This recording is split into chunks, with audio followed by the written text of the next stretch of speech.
قرآن کا کوئی جواب، قسم اللہ کی جواب کوئی نہیں قرآن کا، اس کا کوئی جواب نہیں۔ کیا بات ہے قرآن پاک کی۔ وہ ایک دفعہ مسلمہ کذاب بے ایمان کہنے لگا میں نے بنا لیا ہے قرآن پاک کا جواب۔ معاذ اللہ، جواب کیا بنایا؟ وہ صورت ہے نا القاریہ ملقاریہ، وما ادراک ملقاریہ، کھڑکھڑانے والی کیا ہے، کھڑکھڑانے والی تمہیں کیا پتا کیا ہے کھڑکھڑی، قیامت کا ذکر ہے۔ کہنے لگا میں نے اس جیسی صورت بنا لیا، تو کیا بنایا؟ الفیل ملفیل، وما ادراک ملفیل۔ کہنے لگا ہاتھی، تمہیں کیا پتا کیا ہاتھی، تم کیا جانو کیا ہاتھی۔ تو پاس جو اس کے اپنے بیٹھے تھے نا چیلے، وہ کہنے لگے چپ کر جا، سارے زمانے کو پتا ہے ہاتھی کیا ہوتا ہے۔ تو پاگل ہے، اس کے دو کان ہوتے ہیں، ایک سونڈ ہوتی ہے، چار اس کے پیر ہوتے ہیں۔ بیوقوف آدمی قرآن کا مقابلہ کرنا ہے تو کچھ چج کے ساتھ کر، پاگلوں کی طرح مقابلہ کرے گا، جوتے کھائے گا بھی، ہمیں بھی پڑھوائے گا۔ تو قرآن مجید کا کوئی مقابلہ کر سکا؟ تو اس آیہ مبارکہ میں اللہ نے کافروں کو یہ کہا اگر مقابلہ نہیں کر سکتے تو پھر اللہ سے ڈرو، ورنہ دوزخ میں ڈالے جاؤ گے، وہ جس کا ایندھن آدمی اور پتھر ہے، اور بنائی بھی کافروں کے لیے گئی ہے۔ اعدت للکافرین، جہنم کس کے لیے بنائی گئی ہے؟ کافروں اور منافقوں کے لیے۔ مسلمانوں کے لیے بنائی گئی، مسلمان مرضی سے چھلانگے لگائیں تو ان کی موج ہے، ورنہ ان کے لیے جہنم، ان کے لیے اللہ نے جنت بنائی ہے۔ اور یہ بات کرتے ہی رب کریم نے فرمایا اے محبوب علیہ الصلوۃ والسلام، مومنوں کو خوشخبری دے دیں کہ اللہ نے ان کے لیے جنت بنائی ہے، اس میں باغات ہیں، انہیں رزق دیا جائے گا کھانے کے لیے، اور اس میں انہیں پاکیزہ بیویاں دی جائیں گی، اور پھر وہ اس میں ہمیشہ رہیں گے، انہیں اس سے نکالا نہیں جائے گا۔ آگے جو آیات کریمہ ہے نا، اس کے اندر اللہ تبارک و تعالیٰ نے فرمایا ہے کہ اللہ حیا نہیں کرتا سمجھانے کے لیے، مچھر کی مثال بھی دینی پڑے۔ فرمایا قرآن سے کچھ لوگ ہدایت حاصل کرتے ہیں اور کچھ گمراہ ہو جاتے ہیں۔ جب لوگ اپنی مرضی کی تشریحات چاہتے ہیں تو گمراہ ہوتے ہیں، اور جب قرآن کو رسول اللہ صلی اللہ علیہ وسلم اور امت مسلمہ کی تشریحات کی روشنی میں سمجھتے ہیں تو پھر اللہ ہدایت عطا فرماتا ہے۔ پھر اللہ تبارک و تعالیٰ نے آگے ارشاد فرمایا حضرت آدم کی پیدائش کا واقعہ۔ کچھ مفسرین نے لکھا اللہ نے مشورہ کیا تھا فرشتوں سے، وَإِذْ قَالَ رَبُّكَ لِلْمَلَائِكَةِ إِنِّي جَاعِلٌ فِي الْأَرْضِ خَلِيفَةً، لیکن کچھ مفسرین کہتے ہیں کہ اللہ کو ضرورت نہیں فرشتوں سے مشورہ کرنے کی، اللہ نے فرشتوں سے مشورہ نہیں کیا، بلکہ رب نے انہیں آگاہ فرمایا تھا کہ میں لگا ہوں زمین پہ اپنا نائب بنانے، میں خلافت دینے لگا ہوں زمین پہ۔ اب یہ تو دینے والی کی مرضی ہے نا، اس نے کس کو دینی ہے، یہ تو دینے والے کی مرضی ہے نا، اس نے۔ تو کچھ لوگ کہتے ہیں کہ دینے والے سے زیادہ ہمیں پتہ ہے، تو فرشتوں کو بھی یہ اجتہادی خطا ہو گئی، کہنے لگے یا اللہ اسے نہ بنانا، یہ فساد کرے گا، یہ خون ریزیاں کرے گا۔ تو اللہ نے فرمایا جو میں جانتا ہوں وہ تم، اللہ اکبر۔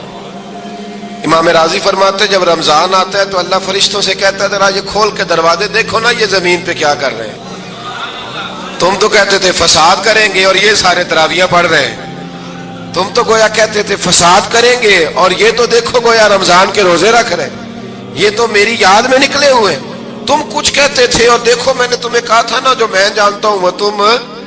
اللہ نے پھر حضرت آدم علیہ السلام کو تمام زمانے کے علوم عطا کیے، علم سکھا لیا۔ تو فرشتوں سے کہا تم بھی ان چیزوں کے نام بتاؤ، تو وہ بتا سکے نہیں۔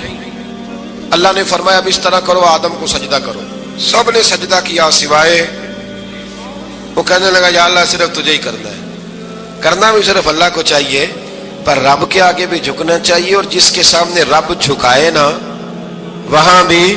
اور یہ جو عاجزی ہے نا، یہ جو جھکنا ہے یہ علم کے آگے ہے۔ ہماری مصیبت یہ ہے کہ ہم علم کے آگے بھی گردن جھکانے کو تیار نہیں ہوتے، وہاں بھی ہم خود عالم فاضل بن جاتے۔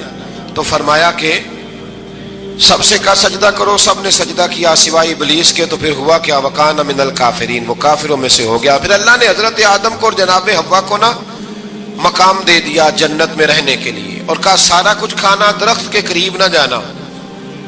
ابھی آپ کسی سے کہہ دیں تھوڑا سا کہ پیچھے نہ دیکھنا، یعنی اگر میری سمجھ لیں ادب کی وجہ سے کوئی 1.5-2 منٹ یا 6 منٹ نہیں بھی نہ دیکھے گا تو سوچے گا ضرور کہ پتہ نہیں اب پیچھے کیا ہے، مصیبت کیا ہے۔ یعنی آپ کہہ کے دیکھ لیں کسی کو، پیچھے نہ دیکھنا، فطرت ہے نا انسان کی، وہ جستجو کرتا ہے، کہا اس درخت کے پاس نہ جانا۔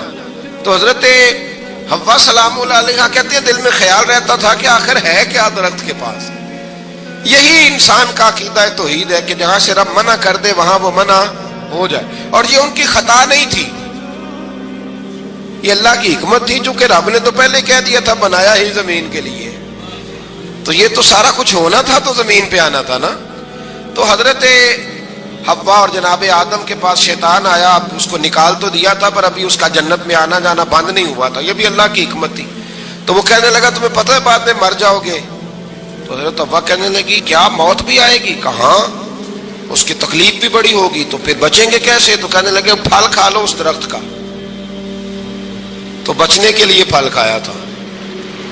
اس طرح لوگ آج بہت سارے کام بچنے کے لیے کرتے ہیں پر بچ سکتے, بچنے کے لیے پھل کھایا تو اللہ نے فرمایا زمین پہ چلے جاؤ. تو حضرت آدم زمین پہ آئے, پھر کئی 100 سال روتے رہے. فتلقى آدم من ربہ کلمات, تو پھر اللہ نے خود ہی جناب آدم کو کچھ کلمے سکھائے. علامہ اسماعیل حقی فرماتے ہیں وہ کلمے یہ تھے کہ حضرت آدم نے میرے نبی کا وسیلہ پیش کیا, اللہ کریم نے جناب آدم کی دعا کو مقبول فرما لیا. پھر آگے بنی اسرائیل کا ذکر آ جاتا ہے. اللہ تعالیٰ نے بنی اسرائیل, آج آپ اسی قوم کو یہودی کہتے ہیں, ان کو اللہ نے اس زمانے میں فضیلت عطا کی تھی بہت زیادہ. تو عرب کے اندر جب نبی پاک علیہ السلام نے اعلان نبوت کیا تو کچھ لوگوں نے یہ کہہ دیا کہ اگر یہ یہودی کلمہ پڑھ لیں گے تو ہم بھی پڑھ لیں گے. تو پھر اللہ نے انہیں یاد کرایا کہ تم اصل میں کیا ہو, تمہیں کلمہ پڑھنا چاہیے. تو اہل یہود کا تذکرہ کرتے کرتے رب کریم نے ایک بات یہ بھی ارشاد فرمائی کہ تم لوگوں کو تو کہتے رہے ہو کہ وہ نبی آنے والے ہیں, وہ نبی آنے والے ہیں, اور جب آ گئے ہیں تو ماننے کو تیار نہیں ہو. تو فرمایا تأمرون الناس بالبر وتنسون انفسکم وانتم تتلون الکتاب, لوگوں کو بھلائی کا حکم دیتے ہو اور اپنے آپ کو بھول جاتے ہو. افلا تعقلون, تمہیں عقل نہیں؟ پھر اللہ نے انہیں یہ بھی یاد کرایا کہ یاد کرو وہ زمانہ کہ جب فرعون نے خواب دیکھ لیا تھا کہ کوئی بچہ اس کی سلطنت کو تباہ کرے گا, تو پھر اس نے تمہارے بچوں کو ذبح کرانا شروع کیا اور تمہاری بیٹیوں کو چھوڑتا تھا. فرمایا یہ بھی تو تم نے دیکھا, میں نے تمہیں پھر تم سے کہا جہاد کرو قوم عمالقہ کے خلاف, تو مقام طیہ میں جا کے یہ لوگ کہنے لگے ہم سے جہاد نہیں ہوتا. اللہ نے انہیں ایک میدان میں قید کر دیا. بڑی دلچسپ بات, قید تو لوگ ہوتے ہیں نا چار دیواری میں, تو اللہ نے بنی اسرائیل والوں کو جب انہوں نے کہا جہاد نہیں کریں گے تو اللہ نے میدان میں قید کر دیا. میدان میں, یہ یاد رکھیں, جب انسان اللہ کی نافرمانی کرتا ہے تو اسے ایسی قید ملتی ہے جس کا اس نے تصور بھی نہیں کیا ہوتا. ایک میدان ہے مقام طیہ, قید ہو گئے, سارا دن سفر کرتے تھے, سارا دن, تو رات کو تھک کے سوتے تھے, صبح اٹھتے تھے نا جب, تو وہیں ہوتے تھے جہاں کل صبح چلے تھے. تو رب جب کسی کو قیدی بناتا ہے تو اسے زنجیروں کی سلاخوں کی ضرورت, دعا فرمائے اللہ تبارک و تعالی غموں سے نجات عطا فرمائے. یہ دعا فرمائے, ایسی قید دیتا ہے کہ جس سے پھر چھٹکارا ہو سکتا. تو بنی اسرائیل کا بہت زیادہ تذکرہ اس بارے میں اللہ تبارک و تعالی نے پھر بیان کیا, اور پھر کہا کہ انہیں جو حکم دیا جاتا تھا یہ اس کی سرتابی کرتے تھے. پھر اللہ نے ان پر ذلت نازل کر دی اور یہ ہمیشہ اس کا شکار رہے. قوم سبت کا ذکر فرمایا اللہ نے, ہفتے والے دن کچھ لوگ نافرمانی کرتے تھے. ہمارے بھی ہیلے بہانے ہیں نا آج کل کاروبار میں. تو اسی سپارے کی آیت نمبر 65 کے اندر اللہ تعالیٰ نے حضرت داؤد کی قوم کا ذکر کیا کہ اللہ نے انہیں حکم دیا تھا کہ ہفتے والے دن مچھلیاں نہیں پکڑنی. تو وہ کہتے تھے چلو ہاتھ لگا کے نہیں پکڑنی, ہاتھ لگا کے. وہ ہمارے لوگ ہیلے بہانے تلاش کر لیتے ہیں نا, وہ بڑے جناب انشورنس والا آ گیا, اب وہ بینک والا آ گیا, وہ فلانے صاحب آ گئے, وہ تروڑ مروڑ کے کہانیاں پاتے ہیں, اور پھر ہمیں بھی رستے مل جاتے ہیں بچنے کے. مفتی صاحب نے کہہ دیا تھا, ایک مولانا سے میں نے ان کو کہا ہفتے والے دن مچھلیاں نہیں پکڑنی, کا نہیں پکڑتے, چھوٹے چھوٹے حوض بنا لیے. تو مچھلیاں زیادہ آتی تھی اس دن, یہ بھی اللہ کی قدرت تھی. نماز کے وقت گاہک زیادہ آتے ہیں, یہ اس کی قدرت ہوتی ہے. تو وہ مچھلیاں حوض میں جمع ہو جاتی, یوں سمجھ لیں کہ جال انہوں نے لگا لیے ہوئے تھے. تو جال میں وہ پھنستی رہتی تھی, حوضوں میں آتی رہتی تھی. ہفتے کو نہیں پکڑتے تھے, اتوار کو پکڑ لیتے تھے. تو پھر اللہ نے انہیں سزا دی. فرمایا تماشے کرتے ہو اللہ کے حکم کے ساتھ, کیا سزا دی؟ فَقُلْنَا لَهُمْ كُونُوا قِرَادَةً خَاسِئِينَ, فرمایا بندر بن جاؤ دھتکارے ہوئے. جو رزق حرام طریقے سے کماتے تھے رب انہیں بندر بنا دیتا تھا. ابھی بھی میں نے دیکھے ہیں بڑے بڑے تاجر پاگلوں جیسی زندگی گزار رہے ہیں, نفسیاتی طور پہ سکون نہیں ہے, کروڑوں روپیہ پڑا ہے. کیوں؟ اس لیے کہ رب کے بتائے ہوئے طریقے کے مطابق تجارت نہیں کرتے. آگے ایک اور دلچسپ بات آ گئی. بنی اسرائیل کے اندر نا ایک شخص نے اپنے چچا کو قتل کر دیا جائیداد کے لیے. یہ دیکھیں کب سے لوگ جائیداد کے لیے قتل کرتے آ رہے ہیں. چچا کو قتل کر دیا, اور قتل کر کے حضرت موسیٰ علیہ السلام کے پاس آئے کہ میرے چچا کو کسی نے قتل کر دیا ہے, تو بتائیں کیا کرنا ہے. تو آپ نے فرمایا کہ گائے ذبح کرو اور اس کا ایک ٹکڑا مقتول کو مارو, مرنے والے کو, وہ خود اٹھ کے بتا دے گا مجھے کس نے قتل کیا ہے. اب ارادہ نہیں تھا گائے ذبح کرنے کا تو بہانے کرنے لگے. ارادہ نہیں نہ ہوتا تو پھر کیا ہوتے ہیں, کہنے لگے گائے کس طرح کی ہو, بوڑھی ہو کہ بچی ہو, رنگ کیسا ہو, جوان ہو کہ چھوٹی ہو, حال میں ایک دفعہ چلنا سیکھ گئی ہو یا ابھی نہ سیکھی ہو. تو بتاتے گئے تو رب بھی شرطیں بیان کرتا گیا. گہرے زرد رنگ کی ہو, حال کے اندر اسے نہ چلایا گیا ہو, پانی نہ نکالا گیا ہو, نہ بچی ہو نہ جوان ہو, اس کے درمیان ہو. یہ ساری شرطیں کہاں پائی جاتی تھی؟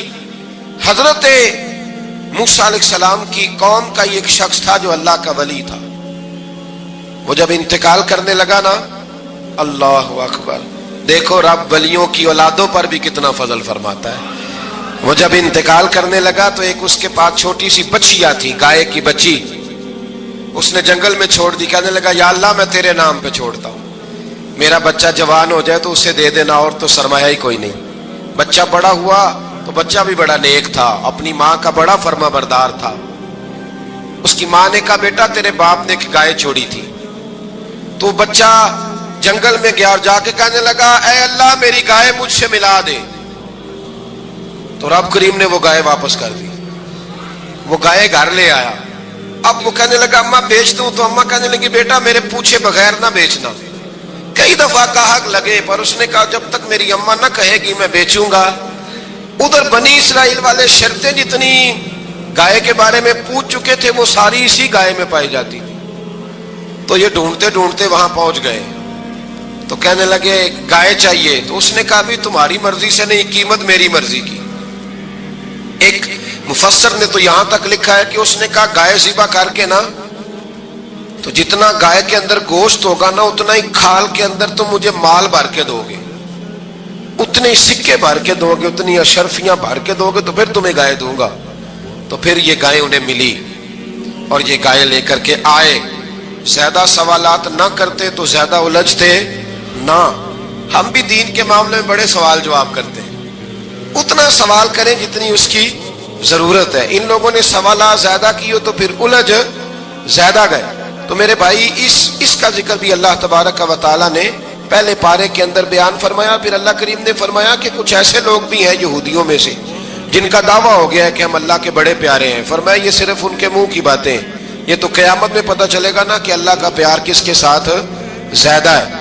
اور پھر یہ بھی یہودیوں نے دعویٰ کیا ہے, اسی پارے میں اللہ فرماتے ہیں کہ ان کا دعویٰ ہے کہ ہم اللہ کے بڑے پیارے ہیں, جنت میں ہم ہی جائیں گے. تو اللہ فرماتے ہیں پھر مرنے کی دعا تو کرو, جنت میں تو مر کے جانا ہے نا. لیکن رب فرماتے ہیں یہ کبھی مرنے کی دعا نہیں کریں گے, اس لیے کہ انہیں پتہ ہے کہ ہم نے آخرت کے لیے کیا بھیجا. لیکن جی پہلا حکم آ گیا یا ایھا الذین آمنوا کہہ کے, پہلی آیت قرآن پاک پہلے سپارے میں پہلی آیت جس میں اللہ نے کہا یا ایھا الذین آمنوا. تو پہلا حکم آمنوا کہہ کے آیت نمبر 104 میں جو اللہ نے حکم دیا ہے نا وہ نبی پاک کی تعظیم کا حکم. پہلا حکم ہی اللہ نے حضور کی عزت اور ناموس کا ارشاد فرمایا.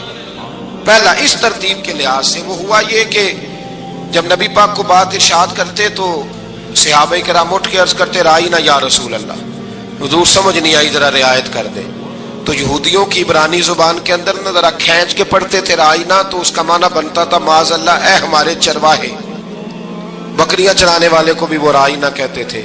تو جب صحابہ یہ کہنے لگے تو اللہ نے منع ہی کر دیا. فرمایا میرے محبوب کے غلاموں اس لفظ کے پیچھے چھپ کے, اس لفظ کے پیچھے چھپ کے لوگ میرے نبی کی بے ادبی کر جاتے ہیں. تو جس لفظ کا کوئی ایک معنی بے ادبی والا بنتا ہو وہ لفظ بھی میرے نبی کے لیے نہ کہو. لفظ وہ والے کہو جس میں کوئی بے ادبی کا معنی نکلے نہ. یہاں لوگوں نے بڑے بڑے لفظ نہیں بول دیے پھر کہتے ہیں میرا مطلب یہ تھا میرا مطلب وہ تھا. تو نے وہ لفظ بولا کیوں جس کا کوئی غلط مطلب بھی نکل سکتا تھا؟ اللہ نے فرمایا یا ایھا الذین آمنوا لا تقولوا رائنا، اے ایمان والو رائنا کہو ہی نہ. تو یا اللہ کیا کہیں؟ فرمایا وقولوا انظرنا، تم کہو یا رسول اللہ ایک نظر فرمائیے. انداز دیکھیے، انظرنا ایک نظر. تو ہمارے بزرگ تو پہلے ہی بڑے پیار والوں نے کہہ دیا یا رسول اللہ انظر حالنا.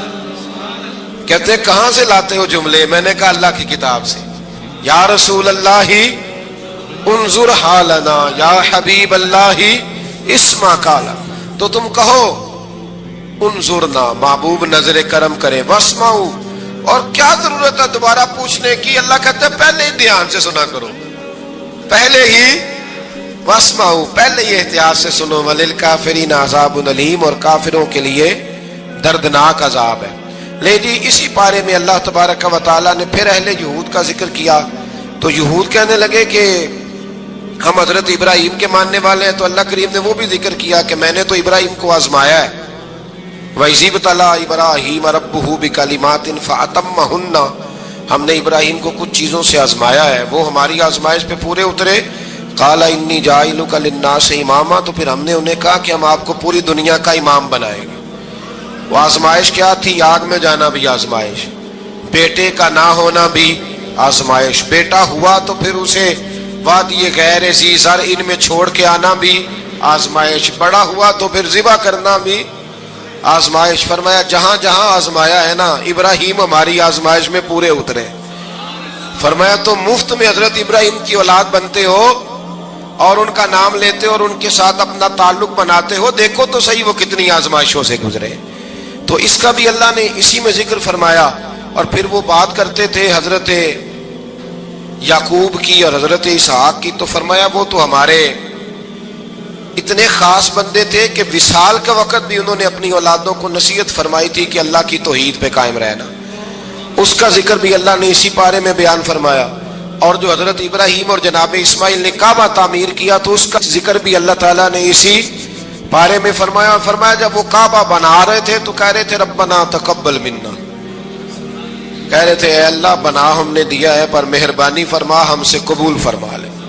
تو جو آیہ کریمہ آخر میں عرض کرنا چاہتا ہوں اس پر بھی تھوڑی توجہ فرمائیں گے تو بات بڑی نکھر کے باہر آئے گی.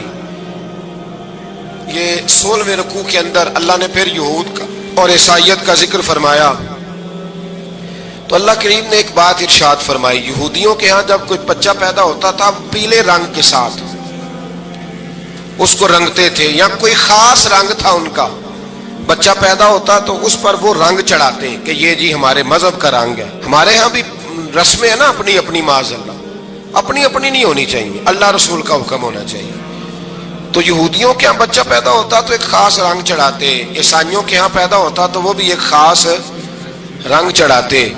تو مسلمانوں کے ہاں بچے پیدا ہوئے تو انہوں نے بھی توجہ کی کہ یہ کیا ہو رہا ہے. تو رب کریم نے فرمایا صبغۃ اللہ، رنگ اللہ کا ہی ہے. ومن احسن من اللہ صبغہ، اور فرمایا اللہ کے رنگ سے زیادہ خوبصورت کس کا رنگ ہو سکتا ہے؟ اللہ کا رنگ کیا ہے؟ لا الہ الا اللہ محمد الرسول اللہ صلی اللہ علیہ. فرمایا نیلے پیلے کالے رنگ نہ چڑھاؤ، اپنے ذہن پر توحید و رسالت کا رنگ چڑھاؤ. یہ سب سے بہترین رنگ ہے. اگر تمہارے ذہنوں پر رب رسول کی توحید کا رنگ چڑھ گیا تو یہ وہ والا رنگ ہے، پھر تمہیں کسی اور رنگ کی طرف جانے کی ضرورت نہیں پڑے گی. تو فرمایا رنگ وہ پیدا کرو جو توحید کا ہے، رسالت کا ہے، اس رنگ کی توجہ کرو. قرآن مجید کے اس پارے میں اللہ کریم نے مختلف باتیں بیان کر کے آخری رکوع میں یہ جو رنگ کا ذکر فرمایا نا تو یہ لگتا ہے پورے پارے کا خلاصہ ہے کہ رب کریم نے فرمایا اصل بات یہ ہے کہ تمہاری سوچوں پہ رب رسول کی توحید و رسالت کا رنگ ہونا چاہیے. ہر وقت بچہ پیدا ہو کوئی دنیا سے جائے تو رنگ کس کا ہونا چاہیے؟ اللہ رسول کے دین کا. تو دقیانوس نام کا ایک بادشاہ ہوا بنی اسرائیل کے اندر، بڑا ظالم تھا. اس نے گمراہی پھیلا دی اور جو لوگ معاذ اللہ کفر اور شرک نہیں کرتے تھے انہیں قتل کروا دیتا تھا. تو 7-8 نوجوان اپنا ایمان بچا کے بھاگے.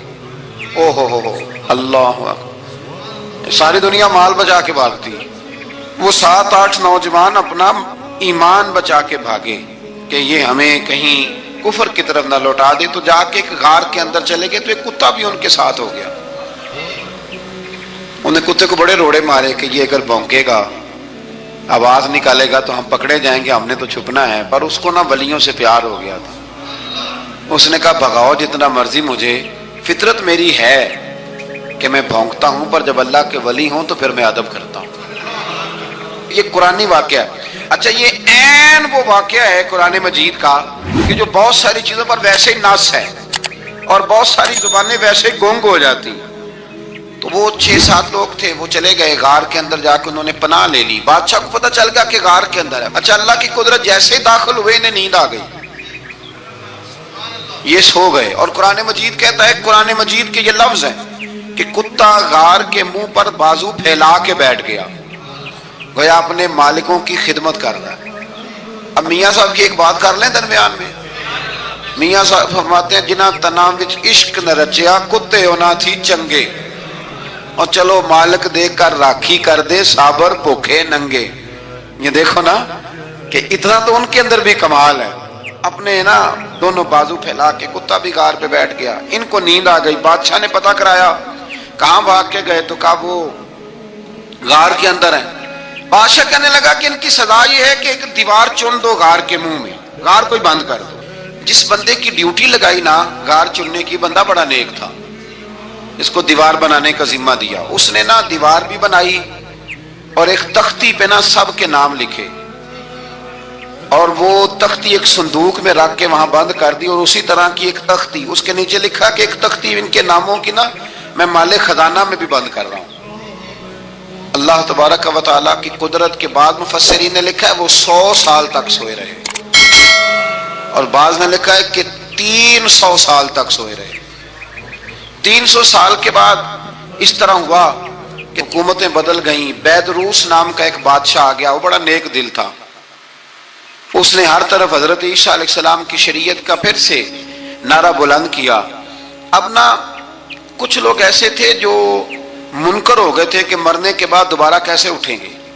بادشاہ ایک دن حجرے میں گیا، جا کے دعا مانگی، یا اللہ کوئی ایسی بات دکھا جس سے لوگوں کا ایمان پکا ہو جائے۔ اس طرح کے بادشاہ ہوا کرتے تھے۔ تو رب کریم نے کہا میں نے تو پہلے ایک راز چھپا کے رکھا ہوا ہے، کھول دیتے ہیں۔ اس نے دعا مانگی، اور ادھر کیا معاملہ ہوا، ایک چرواہا بکریاں چرانے والا وہاں سے گزرا۔ اس نے سوچا یہ دیوار ہے، اگر اس کا منہ کھول لوں نا کبھی تو میری بکریاں یہاں تھوڑا سا دھوپ کے اندر سستا لیا کریں گی۔ اس چرواہے نے کیا کیا کہ اس نے وہ دیوار گرائی تاکہ میری بکریاں اندر جایا کریں۔ وہ دیوار گرائی تو اس نے اندر 6-7 لوگ سوئے ہوئے دیکھے، اور کتا بھی سویا ہوا دیکھا۔ اللہ تبارک و تعالیٰ اپنی قدرت سے، اپنے فضل سے ان کی کروٹیں بھی بدلتا رہا، اپنی قدرت سے۔ ایک طرف انسان پڑا رہے نا تو اعضاء گل جاتے ہیں، ان کی کروٹیں بھی بدلی جاتی، مناسب روشنی بھی دی جاتی، حرارت بھی۔ اس نے دیوار گرائی تو ان کی آنکھ کھل گئی، ایک دوسرے سے کہنے لگے آج تو بڑی گہری نیند سوئے ہیں یار، آج تو لمبی نیند ہی پوری کر لی، چلو بھوک بڑی لگی ہے ایک دوست کو بھیجو۔ یہ سارا واقعہ قرآن مجید میں موجود ہے، میں اپنے لفظوں میں بیان کر رہا ہوں۔ جاؤ ایک دوست کو بھیجو بازار سے نا کھانا لے آئے، پیسے وہی 300 سال پرانی کرنسی۔ وہ جب نان بھائی کی دکان پہ گیا نا سامان لینے، اس کو پیسے دیے تو نان بھائی نے ہاتھ پکڑ لیا، کہنے لگا میاں تو کدھر سے آیا، یہ کون سے پیسے؟ اس نے کہا پیسے کاہے کہ میں بھی سوچ رہا ہوں کہ حالات بدلے ہیں، سارے حضرت عیسیٰ کا کلمہ پڑھ رہے ہیں، ماحول اور ہے۔ اس نے کہا تیرے ہاتھ کوئی خزانہ لگ گیا ہے، یہ تو ہم نام سنتے تھے کہ یہاں کوئی دقیانوس نام کا بادشاہ رہا ہے، کوئی خزانہ، بتا کہاں سے لیے؟ شور ہوا، حاکم شہر تک خبر پہنچی، بادشاہ تک پہنچی۔ اس نے بتایا کہ بھئی ہم تو دقیانوس کے ڈر سے بھاگے ہیں، کل بھاگے ہیں یا آج سویرے، اتنا زیادہ ہمیں پتہ نہیں، کل یا آج سویرے بس نا اتنا سا ہمیں یاد ہے کہ ہم گئے تھے۔ بہرحال لوگ جمع ہو گئے، اکٹھے ہو گئے، غار تک پہنچے۔ اب جو غار کے اندر تھے وہ پتہ کہتے کہتے لگتا ہے ہمارا دوست پکڑا گیا ہے، پکڑا گیا ہے۔ تو اب بندے جمع ہو گئے، وہ اندر ڈر رہے تھے، تسبیح کر رہے تھے، اللہ کو یاد کر رہے تھے۔ ادھر یہ پہنچ گیا جب ان لوگوں نے یہ جیتا جاگتا رب کے فضل کا نمونہ دیکھا، اور بادشاہ نے کہا کہ یہ کیا ہے؟ صندوق کھولا تو اس کے اندر وہ تختی لکھی تھی کہ یہ ان کے نام ہے، یہ دقیانوس سے ڈر کے بھاگے ہوئے ہیں، یہاں یہ سو رہے ہیں اور اسی کی ایک تختی میں نے فلاں جگہ بھی دفن کیا، وہ تختی بھی وہاں سے نکل آئی۔ اب سب لوگوں کی آنکھوں میں آنسو آئے اور سب کہنے لگے لا الہ الا اللہ، لا الہ الا اللہ، لا الہ الا اللہ۔ سب کہنے لگے ان اللہ علی کل شیء قدیر۔ جب ان کی بات پوری ہو گئی، لوگوں کے ایمان پختہ ہو گئے، تو اصحاب کہف کہنے لگے کہ ہمیں اب اجازت ہے، ہم پھر دوبارہ غار میں جاتے ہیں۔ وہ غار میں گئے تو رب نے پھر انہیں موت عطا فرمائی، نیند عطا فرمائی، تحفہ دیا۔ بادشاہ نے پھر اس کے آگے دیوار بنائی اور وہاں بادشاہ نے ایک مسجد تعمیر کرا دی، لوگ زیارت کرنے جاتے۔ یہ اصحاب کہف کا ذکر ہے۔ اب یہاں ہمارے مفسرین نے لکھا ہے کہ وہ جو کتا تھا نا، وہ بھی ساتھ ہی تھا۔ اللہ قیامت والے دن اسے انسانی، یا تو انسانی شکل ملے گی، یا جیسے رب کا فضل ہوگا رب کریم اسے بھی جنت عطا فرمائے گا۔ اس نے تبلیغ کی، دین کی، اس نے کیا کیا؟ تبلیغ کی، نمازیں پڑھی، روزے رکھے، حج کیا، 10 ہوتے صحیح اس کیتا کی۔ اسی آنکھیں نا خدا کے فضل سے ہم پر ہے سایہ غوث اعظم کا، ہمیں دونوں جہاں میں ہے سہارا غوث اعظم کا۔ لوگ پریشان ہو جاتے ہیں، کہتے ہیں کس طرح کی بات کرتے ہو؟ تو میں نے کہا اصل میں تیرا عقیدہ کچا ہے۔ وہاں تو کتا چلا جائے ولی کے پاس تو رب اسے جنت دے دیتا ہے، تو جیگتا جاتا مومن جائے تو اللہ کیوں فضل نہیں فرماتا؟ اس سے آگے نا پھر آیت نمبر 32 ہے، اس میں اللہ تبارک و تعالیٰ نے 2 لوگوں کا واقعہ بیان کیا ہے۔ فرمایا ایک شخص کے انگوروں کے باغات تھے اور چاروں طرف سے انہیں کھجوروں کے درختوں نے گھیر رکھا تھا اور درمیان میں کھیتی بھی تھی اور بیچ میں دریا بھی بہ رہا تھا، اور ان باغات نے بہت عمدہ فصل دی۔ ایک دن یہ شخص اپنے ساتھی سے کہنے لگا میرا مال اور افرادی قوت تم سے زیادہ ہے، مجھے یقین ہے کہ یہ باغ کبھی برباد نہیں ہوگا۔ اول تو مجھے قیامت کا یقین ہی نہیں معاذ اللہ، لیکن اگر قیامت آئی تو مجھے وہاں سے بھی بہتر مال ملے گا۔ اس کے دوسرے ساتھی نے کہا تو اپنی اصل کو بھول گیا ہے اور تو نے اپنے خالق کی ناشکری کی جو کہ وحدہ لا شریک ہے۔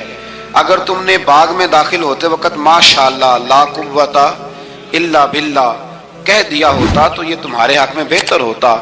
اگرچہ مال اور اولاد میں تم سے کم ہوں، لیکن میرا ایمان یہ ہے کہ اللہ تعالیٰ مجھے اس سے بہتر نعمت عطا کرے گا، اور آسمان سے کوئی آفت آئی اور تمہارا باغ تباہ و برباد ہو جائے گا، یا اگر اس کا پانی زمین میں دھس گیا تو پھر تم اسے تلاش نہ کر پاؤ گے۔ بالآخر اس شخص کا باغ برباد ہو گیا۔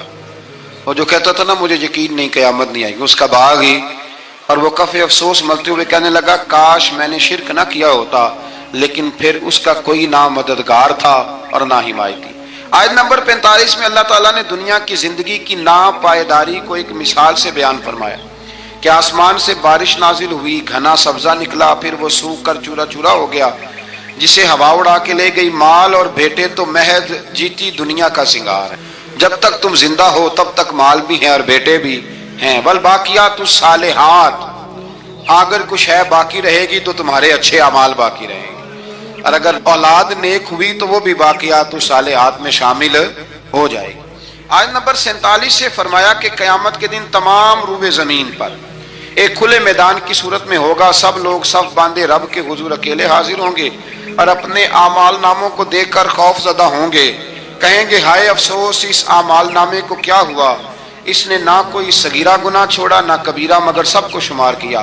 آیت نمبر 50 میں حضرت آدم علیہ السلام کو فرشتوں کے سجدہ، ابلیس کی نافرمانی اور شیطان اور اس کی ذریت کے انسان کے دشمن ہونے کا بیان ہے۔ آگے پھر ذکر شروع ہو جاتا ہے حضرت موسیٰ علیہ السلام اور حضرت خضر علیہ السلام کا۔ یہ لفظ خضر بھی ہے اور خضر بھی ہے، یہ 2-3 طریقوں سے پڑھا جاتا ہے۔ حضرت خضر کے بارے میں مختلف روایات ہیں کہ یہ ولی ہیں کہ نبی ہیں، لیکن مضبوط رائے اکثر بزرگوں کی یہی ہے کہ یہ بھی اللہ کے نبی ہیں، اور بعض نے لکھا ہے یہ ہمیشہ سے زندہ ہیں۔ یہ 2 اللہ کے نبی حضرت الیاس علیہ السلام اور حضرت خضر علیہ السلام، یہ دونوں ہر سال حج میں بھی جاتے ہیں، ہر سال حج میں بھی جاتے ہیں، کیونکہ ایک روایت ملتی ہے کہ محبوب کریم علیہ السلام حج پہ گئے تو فرمایا میں الیاس اور خضر کو پہاڑوں سے اترتے ہوئے دیکھ رہا ہوں۔ تو جن کو اللہ نے کھلی آنکھیں دی ہوتی ہیں پھر انہیں زیارت بھی ہوتی ہے، انہیں یہ نظر بھی آتے ہیں۔ حضرت خضر علیہ السلام کو اللہ نے علم لدنی عطا فرمایا، یہ علم لدنی اللہ جس کو اپنے پاس سے عطا کر دے اس کو علم لدنی کہتے ہیں۔ حضرت موسیٰ علیہ السلام ایک دن تقریر کرتے ہوئے کسی نے پوچھا کہ آپ سب سے بڑے عالم ہیں، فرمایا الحمدللہ۔ تو اللہ کریم نے فرمایا نہیں ہے موسیٰ کلیم آپ سے بڑے بڑے بھی ہیں، بڑے بڑے لوگ ہیں۔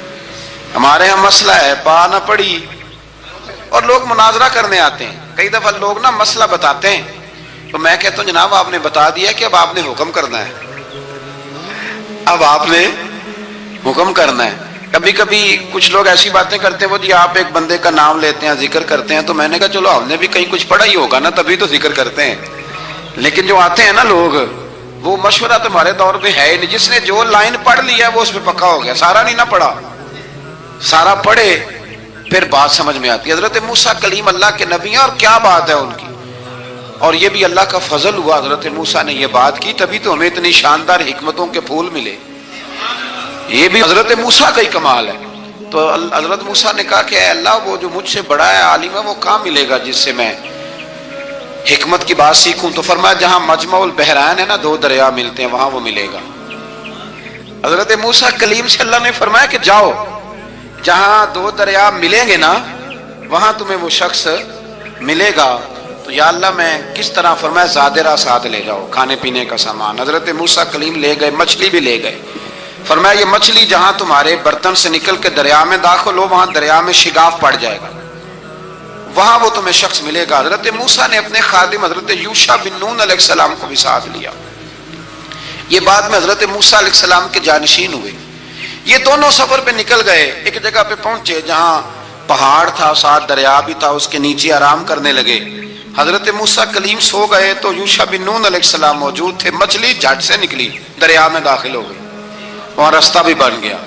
اب اٹھے حضرت موسیٰ کلیم جب اٹھے تو فرمایا چلو چلیں، تھوڑا آگے جا کے فرمایا بھوک لگ رہی ہے کھانا تو نکالو۔ انہیں یاد آیا، کہنے لگے حضور مچھلی تو دریا میں چلی گئی تھی۔ فرمایا تو نے بتایا نہیں، وہی تو ہماری منزل تھی جہاں مچھلی دریا میں گئی۔ پھر وہاں سے واپس آئے قدموں کے نشانوں پہ، وہاں پہنچے جہاں مچھلی گئی تھی تو وہاں ایک شخص لیٹا ہوا تھا چادر لے کے۔ آپ نے سلام لی تو انہوں نے کہا وعلیکم السلام یا موسیٰ کلیم اللہ۔ تو آپ نے فرمایا آپ کون ہیں؟ فرمایا میں وہی ہوں جس کو آپ تلاش کر رہے ہیں۔ تو فرمایا آپ نے مجھے کیسے پہچانا؟ فرمایا جس رب نے تمہیں بھیجا ہے نا اس نے ہی مجھے بتایا ہے کہ موسیٰ آ رہے ہیں، موسیٰ آ رہے ہیں۔ اب حضرت خضر نے جو کچھ فرمایا وہ بڑا شاندار ہے۔ فرمایا موسیٰ کچھ باتیں ایسی ہیں جن کا آپ کو علم ہے اور مجھے نہیں، اور کچھ ایسی ہیں جن کا مجھے علم ہے اور آپ۔ اللہ اکبر، یہ کبھی ہماری سمجھ میں بات آ جائے، یہ کبھی سمجھ میں آ جائے۔ کچھ باتیں ایسی ہیں جس کا مجھے علم ہے اور یہ بڑے بڑے سیانے بندے نہیں مانتے، بڑے بڑے میں عالم ہوں جی، تو آپ عالم ہیں میاں ایک شعبے کے، لیکن بہت سارے دنیا میں شعبے ہیں نا، دین کے عالم کا درجہ سب سے بڑا ہے، لیکن قانونی مشاورت کرنی ہے تو آپ وکیل سے کریں گے، گاڑی کے بارے میں پوچھنا ہے تو کسی مکینک سے پوچھیں، لیکن آپ بن کے نہ بیٹھ جائیں۔ فرمایا جس کا آپ کو علم ہے مجھے نہیں، اور جس کا مجھے علم ہے ان میں سے آپ کو نہیں۔ تو کہا میں پھر آپ کے ساتھ رہنا چاہتا ہوں اور میں وہ سیکھنا چاہتا ہوں جو آپ بتا رہے ہیں۔ تو حضرت خضر فرمانے لگے صبر کر لیں گے میرے ساتھ؟ یہ سب سے مشکل کام ہے، یہ سب سے، یعنی ہر بات کی تو یہاں لوگوں کو وضاحت چاہیے۔ کھانسے بھی تو آپ کو بتانا پڑے گا کھانسے کیوں، ہنسے بھی تو آپ کو بتانا پڑے گا ہنسے کیوں۔ بھئی بزرگ ہیں، بزرگوں کی باتوں میں حکمتیں ہوتی ہیں، لیکن ہم حکمت کی طرف جانے کو تیار نہیں ہوتے، ہمیں تو فوری طور پہ جواب چاہیے، حل چاہیے۔ حضرت موسیٰ علیہ السلام جناب خضر کے ساتھ چلے، فرمایا صبر کروں گا میں چلتا ہوں آپ کے ساتھ۔ دریا کے قریب گئے کشتی میں بیٹھنے کے لیے تو کشتی والوں نے حضرت خضر کو پہچان لیا، بغیر کرائے کے سوار کرایا، اور جب پار اترنے لگے تو حضرت خضر نے کشتی کا ایک تختہ ہی توڑ دیا۔ حضرت موسیٰ کہنے لگے یہ آپ نے کیا کیا؟ انہوں نے نیکی کی، آپ نے تختہ توڑ دیا۔ فرمایا آپ کو کہا تھا نا آپ نے صبر نہیں کرنا، آپ کو کہا تھا نا۔ فرمایا چلو میں صبر کروں گا۔ تھوڑا آگے گئے تو ایک نوجوان لڑکا ابھی چھوٹی عمر ہے وہ ملا، حضرت سیدنا خضر علیہ السلام نے اسے قتل ہی کر دیا۔ فرمانے لگے آپ نے قتل ہی کر دیا؟ ایک قرآن مجید ہے بھائی، میں کبھی کبھی سوچتا ہوں یہ ہم کسی درویش کی بات سناتے تو بندے اڑ جاتے، فتوے نکلتے کہ نہ نکلتے؟ میرا خیال ہے ہر مسجد سے نکلتے، اور فتوے ایک ایک جتنے مسجد میں نمازی ہوتے سب کے ہاتھوں میں فتوے ہوتے۔ قتل کر دیا، قتل ہی ہو گیا بندہ۔ تو حضرت سیدنا موسیٰ علیہ السلام فرمانے لگے آپ نے قتل ہی کر دیا۔ فرمایا میں نے کہا تھا نا آپ نے صبر نہیں کرنا۔ آپ فرمانے لگے چلو اگر اب میں بولا نا تو بے شک آپ مجھے علیحدہ کر دیجیے گا۔ حضرت موسیٰ کلیم اب بولا تو علیحدہ کر دیا۔ ایک بستی میں داخل ہوئے، بستی کے لوگوں سے پانی مانگا تو انہوں نے پانی بھی نہ دیا، آرام کرنے کو جگہ بھی نہ دی، پر وہاں ایک دیوار گر رہی تھی، حضرت خضر علیہ السلام نے سیدھی کرنی شروع کر دی، ساری دیوار بنائی۔ تو حضرت موسیٰ کہنے لگے کن لوگوں کی خدمت کر رہے ہو جنہوں نے پانی بھی نہیں دیا، جنہوں نے پانی تک نہیں پوچھا؟ فرمانے لگے بس بھئی آپ نے وعدہ کیا تھا کہ اب بولیں گے تو بے شک علیحدہ کر دینا، آپ بولیں اب آپ کا اور میرا ساتھ علیحدہ نہیں چل سکتا، آپ بولیں۔ جو بول پڑے نا غلامی کرے تو رستے لمبے چلتے ہیں، اور جو بولے نا جس کو وضاحتیں چاہیے ہو وہ غلام نہیں ہوتا، اس کے ساتھ پھر باتیں لمبی۔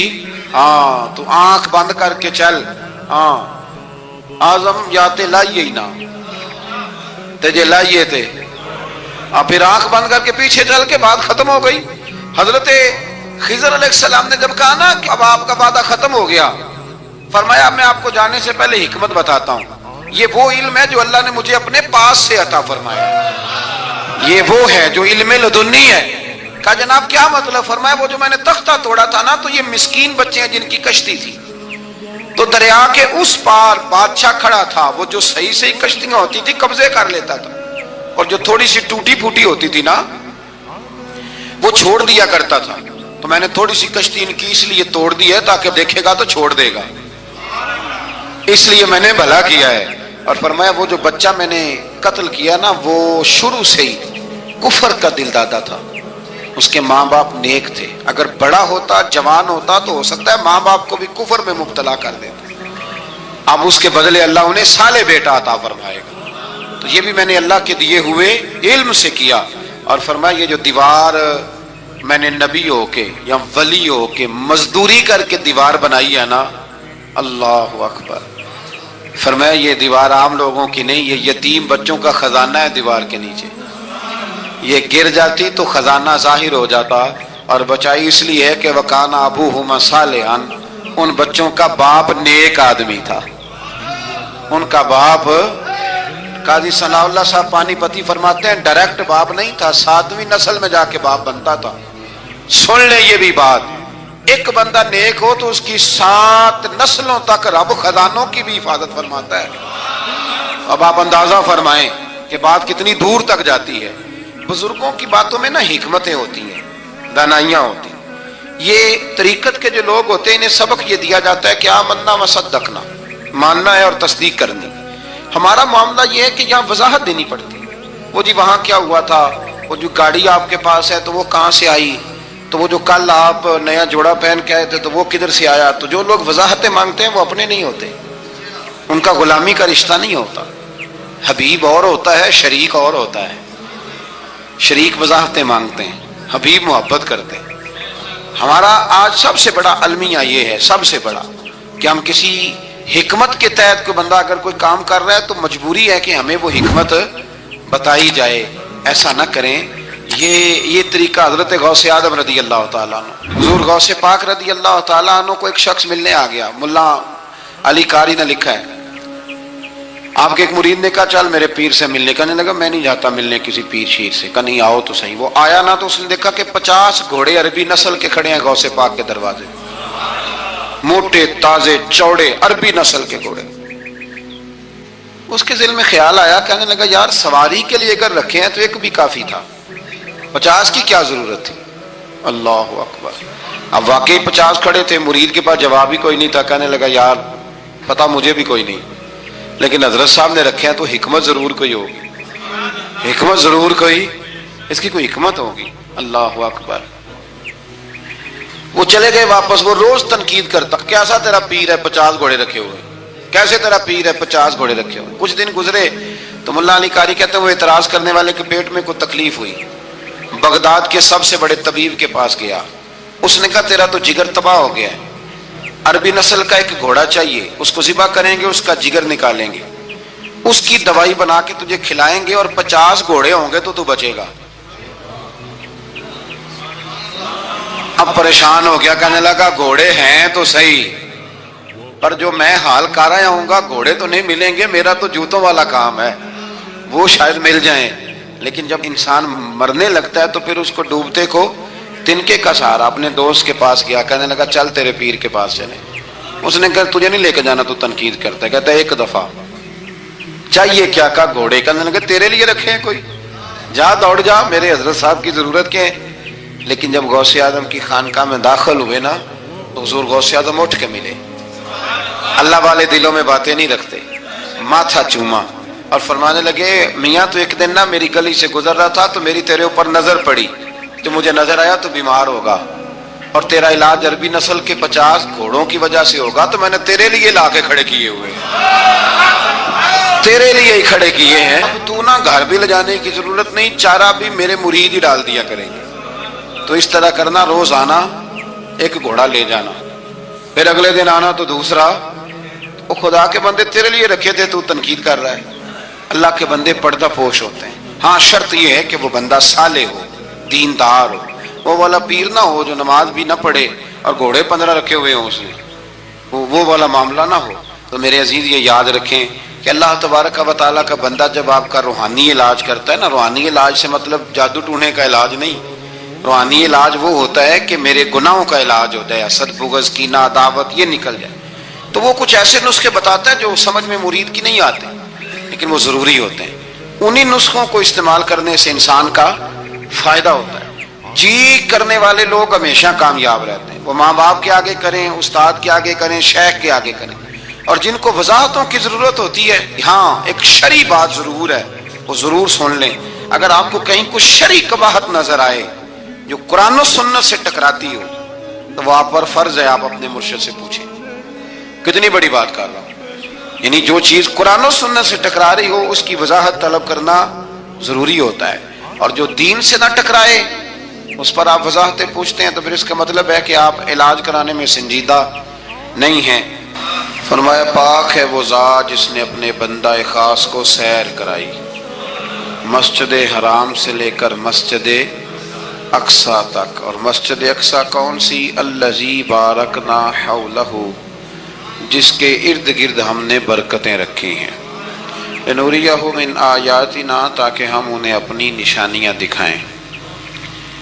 معراج حضور کی سیر کا نام ہے۔ اللہ نے کہا محبوب آؤ اپنی سلطنت کی سیر کر لو۔ معراج حضور کی سیر و سیاحت کا نام ہے، بس سیر کرنے گئے تھے محبوب، اور رات کے تھوڑے سے حصے میں۔ اور مسجد اقصی وہ مسجد جس کے ارد گرد ہم نے برکتیں رکھی۔ مسجد کے اندر برکتیں ہوتی ہیں کہ ارد گرد ہوتی ہیں؟ الذی بارکنا حولہ، جس کے ارد گرد ہم نے برکتیں رکھی ہیں۔ تو مفسرین نے فرمایا کہ مسجد اقصی کے ارد گرد انبیاء کے مزارات تھے، تو فرمایا کہ اس کے ارد گرد ہم نے برکتیں رکھی ہیں۔ جہاں نبی کا وجود ہو وہاں برکت ہوتی ہے، جہاں ولی کا وجود ہو وہاں برکت ہوتی ہے۔ لنوریہ من آیاتنا، تاکہ ہم انہیں اپنی نشانیاں دکھائیں۔ واقعہ معراج ظاہر ہے ایک تفصیلی اور ایک بڑا حیرت انگیز اور محبوب کی عظمت اور شانوں والا واقعہ ہے۔ تو اللہ تبارک و تعالیٰ نے 15ویں پارے کا اور سورہ بنی اسرائیل کا آغاز اسی آیت سے فرمایا ہے۔ آیت نمبر 4 سے بیان ہوا ہے کہ بنی اسرائیل کو بائبل میں بتا دیا گیا تھا کہ وہ زمین میں 2 مرتبہ فساد اور سرکشی کریں گے، چنانچہ یہ دونوں مواقع آئے اور اللہ نے ان پر جابر بندے مسلط کیے۔ آیت نمبر 11 میں اللہ تعالیٰ نے فرمایا کہ انسان بڑا ہی جلد باز ہے، اسے بڑی جلدی ہے، بڑی جلدی کرتا ہے۔ آیت نمبر 12 میں بتایا کہ ہم نے نظام لیل و نہار کو اپنی قدرت کی 2 نشانیوں، اور ہم نے دن کو روشن بنایا تاکہ تم اپنے رب کا فضل تلاش کرو اور سالوں کی گنتی اور حساب کو جان لو۔ آیت نمبر 13 سے بتایا کہ ہم نے ہر انسان کا اعمال نامہ اس کے گلے میں لٹکا دیا ہے، یعنی اللہ کی قضاء و قدرت میں جو طے ہے وہ ہو کے رہے گا، اور قیامت کے دن یہ اعمال نامہ ایک کھلی ہوئی کتاب کی صورت میں ہوگا۔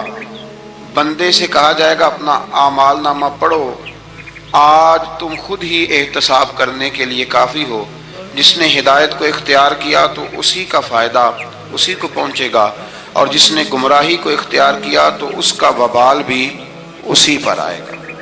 اور کوئی بوجھ اٹھانے والا دوسرے کا بوجھ نہیں اٹھائے گا، اور ہم اس وقت تک عذاب دینے والے نہیں جب تک کہ اتمام حجت کے لیے ہم رسول نہ بھیج دیں۔ اگلی آیت میں قدرت کا ایک قانون بیان کیا گیا ہے کہ جب ہم کسی بستی والوں کو ہلاک کرنے کا ارادہ کرتے ہیں تو اس کو عیش و عشرت کا دل دادا لوگوں کو اپنے احکام بھیجتے ہیں، پھر وہ ان احکام کی نافرمانی کر کے عذاب کے مستحق ہوتے ہیں، اور یوں ہم ان کو تباہ و برباد کر دیتے ہیں۔ پہلے قومیں عیش میں پڑتی پھر تباہ ہوتی۔ اللہ تعالیٰ اپنے محبوب کی غلامی والی زندگی عطا فرمائے۔ اللہ آیت نمبر 18 میں فرمایا کہ جو صرف دنیا کے فائدے کا طلبگار ہو تو ہم اس کو اس دنیا میں جتنا چاہیں دے دیتے ہیں، اور پھر اس کا انجام جہنم ہوتا ہے۔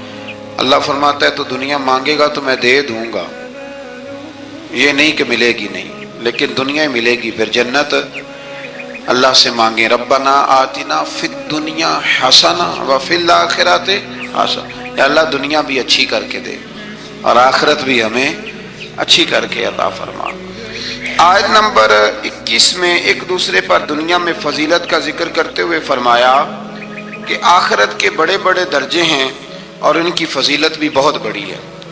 آیت نمبر 23 میں والدین کے حقوق کی جانب متوجہ کرتے ہوئے فرمایا کہ تمہارے رب نے حکم دیا ہے کہ اس کی سوا کسی کی عبادت نہ کرو، اور ماں باپ کے ساتھ نیک سلوک کرو۔ اگر تمہاری زندگی میں وہ دونوں یا ان میں سے کوئی ایک بڑھاپے کو پہنچ جائے تو اس کو اف تک نہ کہو، ان کو جھڑکو بھی نہیں، اور ان کے ساتھ ادب سے بات کرو، اور ان کے لیے عاجزی اور رحم دلی کے بازو جھکائے رکھو، اور یہ دعا کرو کہ اے میرے رب ان پر رحم فرما جیسا کہ انہوں نے بچپن میں رحم کے ساتھ میری پرورش فرمائی تھی۔ آیت نمبر 26 میں قرابت داروں، مسکینوں اور مسافروں کے حقوق ادا کرنے اور فضول خرچی سے اجتناب کا حکم ہے، اور یہ کہ فضول خرچی کرنے والے شیطان کے بھائی ہیں، اور اگر بسبب تنگ دستی خرچ نہ کر سکو تو ان سے نرم بات ہی کر لو۔ فرمایا رشتہ داروں پہ خرچ کرو، اپنی ذات پہ فضول خرچی نہ کرو، اور اگر تم خرچ نہیں کر سکتے، غریب ہو تو کم از کم اخلاق کا مظاہرہ ہی کر لو۔ رشتہ داروں کے اندر تلخ جملوں کا تبادلہ تو نہ کرو۔ آیت نمبر 29 نے تسلسل کے ساتھ احکام کا بیان ہے، تسلسل کے ساتھ۔ نمبر 1 فرمایا خرچ کرنے میں بخل، ہرس اور فضول خرچی کے درمیان میانہ روی کو اختیار کرنا، یعنی نیک کاموں میں کھلے دل سے خرچ کرنا اور مباح کاموں میں اعتدال کے ساتھ خرچ کرنا، اور ناجائز کاموں میں بالکل خرچ نہ کرنا۔ نمبر 2 ارشاد فرمایا کہ افلاس کے خوف سے اولاد کو قتل کرنے کی تمہیں ممانعت ہے، اور یہ کہ سب کا رزق دینے والا اللہ ہے۔ نمبر 3 میں فرمایا کہ زنا بہت بری چیز ہے، اس سے بچو۔ نمبر 4 میں قتل ناحق کی ممانعت ہے، اور قصاص لینے میں حد اعتدال میں رہنے کا حکم ہے۔ نمبر 5 میں یتیم کا مال کھانے کی ممانعت ہے، اور اس کے بالغ ہونے تک اس کے مال کی حفاظت کا حکم ہے۔ نمبر 6 وعدوں کے پورے کرنے کا حکم دیا گیا۔ یہ آیت نمبر 29 میں سارے احکام ہیں۔ اور نمبر 7 ناپ تول میں خیانت کی ممانعت کی گئی۔ نمبر 8 جس چیز کا علم نہ ہو اس کے در پہ ہونے کی ممانعت کی، جس کا پتہ نہیں اس مسئلے میں پڑھنے سے اللہ نے یہ تو بڑا مشکل کام بتا دیا۔ یہاں تو جس کو بالکل بھی نہیں نہ پتا وہ بھی 1 2 3 فتوے تو دن میں دے ہی دیتا ہے، اللہ ماشاء اللہ۔ فرمایا جس کا پتہ نہیں اس کام کے پیچھے بے شک کان، آنکھ، دل ان سب سے روز قیامت سوال ہوگا۔ 9 نمبر میں فرمایا تکبر اور اطراء کے چلنے والے ٹھیک نہیں کرتے، ان کی مذمت ہے۔ نمبر 10 شرک کی مذمت بیان کی گئی، اور 11 نمبر پہ یہ بھی بیان ہوا کہ کسی کی روزی کی کشادگی یا تنگی کا مدار اس کی فضیلت یا بے قدری نہیں کہ بندہ اچھا نہیں تھا اس لیے اللہ نے پیسے نہیں دیے۔ فرمایا یہ اس کی بے قدری اس وجہ سے نہیں، یہ اللہ تعالیٰ کی حکمت اور مشیت کا معاملہ ہے۔